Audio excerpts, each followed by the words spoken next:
Webale kwekumira ku TV yo eno alipota Embeera y'obudde okuva mu kishonge ky'eggwanga ekivunaanyizibwa ku mbeera y'obudde omwanjuzi Agnes Nalukwago.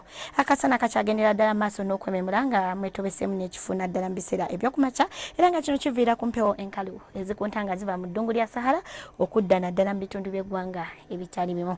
Wabula ate enkya ku makya tusuubira akasana okumemula naddala mu bitundu ebyo eby'omu bukiikakkono olwewasigadde akasana kajja kwakanga bwe kakubakubamu ate oluvannyuma tusuubira embeera eno ogendera ddala mu maaso ng'oggyako ebitundu ebimu mu bukiikaddyo tubisuubira okuba n'oluwandagirize nga n'ebbugumu erya waggulu lijja tukira ddala ku degrees 33 eyo mu bukiikakkono so nga ate ekibuga ekikulu Kampala tusuubira ebbugumu okutukira ddala ku degrees 30 olwo eyo mu bugwanjuba bw'eggwanga tusuubira ebbugumu okutukira ddala ku degrees 35.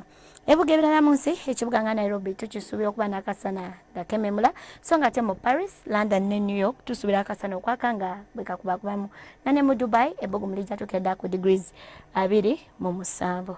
Okufuna ebisingakawo bisange ku mutimbagano gw'ekitongole kyaffe egulambikiddwa ku lutimbe lwa TV yo. Ze Agnes Nalukwago kwagaliza Sunday nnungi sula bulungi weeraba.